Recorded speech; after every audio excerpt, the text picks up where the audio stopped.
Let's take a look at angular momentum. I think it's probably wise to look back at linear momentum, because if we have a good understanding of linear momentum, then we can take all of those same thoughts and change them to a rotational sense to then take a look at angular momentum. So linear momentum we wrote as P equals mv. Momentum is a vector because it's a scalar mass times a vector velocity, and then you get momentum. Remember, momentum is what we say an object has if we look at its inertia and then the speed at which it's then traveling. And then of course it's a vector, so it's got a direction associated with it too. How do you change something's momentum? Well, we said that delta P was the accumulation of a force over time, right? If you apply a force, an external force, over a time period, you cause a change in momentum. Of course you do. A force causes an acceleration, and acceleration causes a change in v, which then creates a different momentum. However, if there was no external force, so if we said that the external force was equal to 0, or some people like to say the sum of all the forces was equal to 0, then you can conclude that there is no change in momentum of the system, and then we can talk about the conservation of the system's momentum, meaning there's no change in momentum. And again, we always thought about collisions, because in a collision there's no external force, there's no change in momentum, and the momentum of the system is the same. Now remember, that didn't mean each object didn't change momentum. You know, if we had a ball or a puck sliding across the ground and hitting another puck, and then afterwards, you know, they could bounce back, they could deflect, they could really do whatever they wanted to do. But the momentum here, the total momentum here, and the momentum here had to be the same. Now let's look at angular momentum. There are two versions of angular momentum, and it just depends on what type of object you're looking at. The easiest case, I think, is I omega. Look at the corollary between those. I is rotational mass versus mass, rotational speed versus speed. And again, angular momentum does have a direction associated with it, just like omega does, right? If you're rotating this way around, then the angular momentum is also directed in that same way. Okay? So all of this then is true for angular momentum, except it's not forces. So how do you change your angular momentum? Well, how do you change omega? You apply torque. So the change in angular momentum should be the accumulation of some torque over time. However, if there is no external torque, or the sum of all the torques is equal to 0, then you know that the change in angular momentum for the system is 0, and then you can talk about the angular momentum at the beginning equals the angular momentum at the end. And again, when you think of angular momentum, you're thinking of spin momentum, right? It's an object rotating. The weird part about angular momentum is that it does have another version. We can think of I omega, and usually this is for like a disk or a board. Okay, so we can talk about a disk has a certain I, and it's rotating at a certain omega, and its angular momentum is just I times omega. So in a disk case, it'd be 1/2 mr squared times omega. That'd be its angular momentum. We could talk about a board. We could pivot a board in the center. We could pivot at the end. Again, let's look at the center. It'd be 1/12 ml squared times how fast it was rotating. If it was pivoted on the end, it'd be 1/3 ml squared times omega. I mean, we can really rotate any object, but we certainly, you know, look at disks and boards a lot. Again, this is pivoted in the center, and this is if it's pivoted on the end. However, there's another definition. We also can look at angular momentum as R cross mv, which is a lever arm times its linear momentum. And again, then you would get its spin momentum. And if we look at how this definition and this definition are the same for a point particle, so let's say we have a point particle. So we have a really light rope, no mass there, and we have some point particle here of mass m at a distance r away, and let's say it's moving at a speed v. Right? Its linear momentum would be mv. How about its angular momentum? Well, what we could say is, what if we said it has a certain I, and it's traveling at omega? But what's I?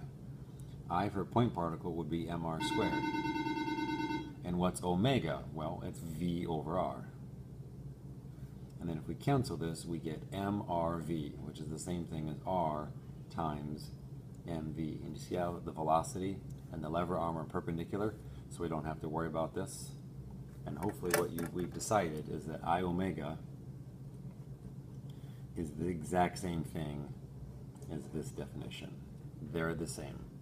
Most of the time when you're looking at a point particle moving around something, a bullet coming in and hitting a block, somebody's throwing a baseball and then someone's catching it while standing on a merry-go-round or something, then we're going to use this. If we're looking at the disk or the board itself, we're more than likely to use I omega as the angular momentum of that particular system.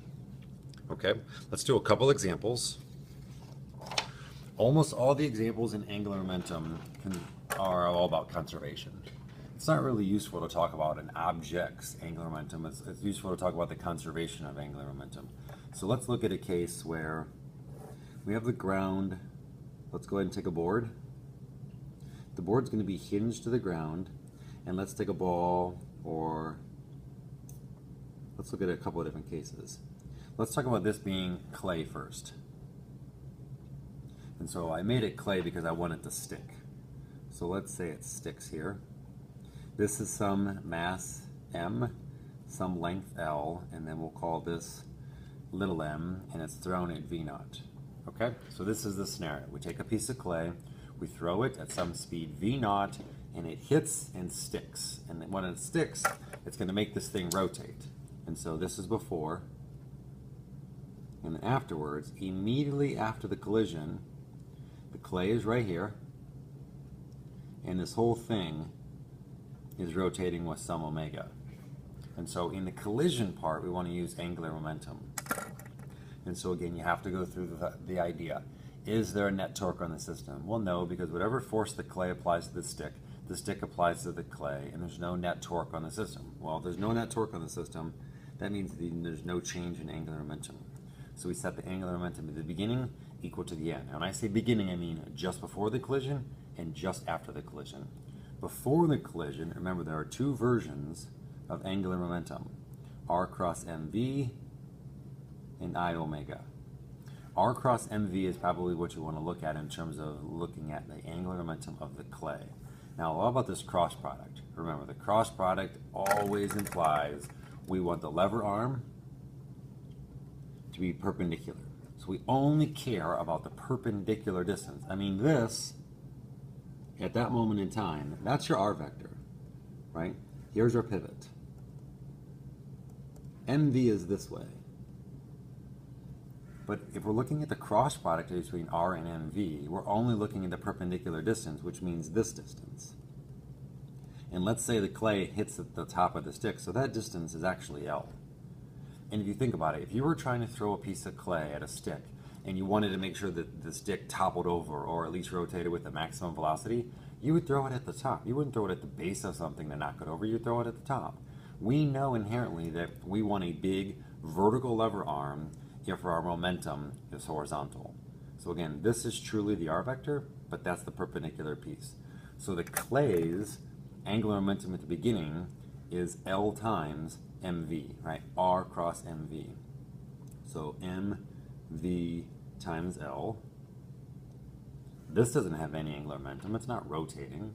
And then afterwards, now the beauty of afterwards, because they're stuck together, they rotate with the same omega. Whether this part of the board, this part of the board, this part of the board, or the ball, they're one object, all rotating at the same omega. So we'd likely then use the other definition for angular momentum in I omega. Now the question is, what's I? Well, remember, the moment of inertia of a system is the summation of all the pieces. The piece of clay is a little m, and it's a point particle, so it's an mr squared, where r is equal to L. And then the board is pivoted at the base, so it's a 1/3 capital M L squared times omega. And if you solve this equation, you could find omega. And that would be the omega just right after the collision. Now, another problem they usually ask is, well, let's say the clay and the board actually go all the way down and then smash to the ground. Well, how fast are they rotating when they smash to the ground? And just like before, it's a totally different theory. The collision involves conservation of angular momentum. The swing down is all about energy. And so you go back to chapter 10, the previous unit, and look at the energy. At the beginning, we have two things. We have some kinetic energy, so we know it's rotating. We actually just found this omega right here, right? This is I, this is the omega, so we know this term. And then it is going to lose some potential energy.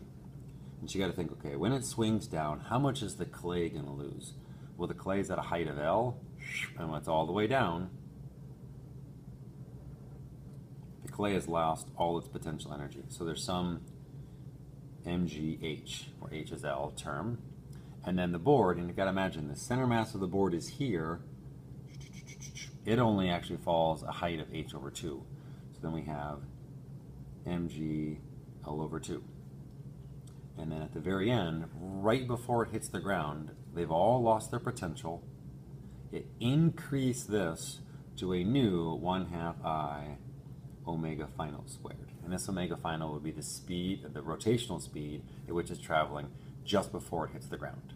And again, we could use this equation and solve for that. Lots of times they might say, well, how fast, meaning the velocity, is the clay moving when it hits the ground? Just remember, once you know the omega of the system, you can find the velocity of individual particles by knowing their distance from the pivot. So in this case, the velocity of the clay would be this omega final times L. Again, this is going to move faster velocity-wise than this is, than what this is. As you get closer to the pivot, they're all rotating the same, but they're all having linear speed is going to be different. The further you are away, the faster you're going to move. And just think, you're moving the same, in the same amount of time you have to move. This guy has to move that distance when he only has to move this distance. Okay, this is a very popular problem. It's very similar to the ballistic pendulum. It's got a collision piece and then a swing piece. It's got an angular momentum piece and then an energy piece. Okay, let's look at one more example. And there are lots of examples we can look at. Let's look at a situation where it's like a merry-go-round situation. So there's our disc, and let's say there's a person standing here. Okay, and then there's a heavy ball, and that heavy ball is up here. We'll call this one M1. Let's call the person M2, and then we'll call the disc having a mass of capital M. What we're going to do is we're going to take this heavy ball and we're going to chuck it at some velocity V0, and M2 is going to catch it. Okay, M2 is going to catch it. Well, what do you expect to have happen? Well, instead of going backwards like in regular momentum, M2, he's going to have enough friction on the disc that the disc is then going to start to rotate. And so once the disc and the thing start to rotate, well, then they get some angular momentum. So what must have happened? Well, you have to think this actually has angular momentum at the beginning. Think of the center of the disc as the pivot point. And so we're going to say that L1 equals L2. Again, there's no net torque. There's no net force in that collision, no net torque either. And so the angular momentum at the beginning is this momentum, mv, times, and again, if you draw its r vector, it's this. That's its r vector. But that doesn't matter. It's only the perpendicular distance, which happens to be the radius of the disk. And so then m1 v0 r is the original angular momentum of the heavy ball, and then you're tossing it, and you're going to make the whole system rotate. And again, it really goes back to how important the last chapter was, because we have to find the moment of inertia of this thing. Well, the moment of inertia of this thing is the disk, 1/2 mr squared, plus the person, which is a point particle, m2r squared, plus the ball, m1r squared, equals some omega. And that would be the rotational speed that the merry-go-round person and ball would go after the collision. You could talk about how much energy is lost.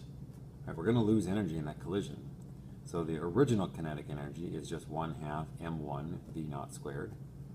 The final kinetic energy of this thing is all about rotational energy, so 1/2 I omega squared. And again, once you found omega here, right, this equation solved for omega, then you could answer questions about energy, and you could look at the difference between these things. And again, this might be 800 joules, and this is 200 joules, you're like, oh my goodness, I lost 600 joules, or I lost 3/4 of my energy. You're going to lose a big fraction in catching it.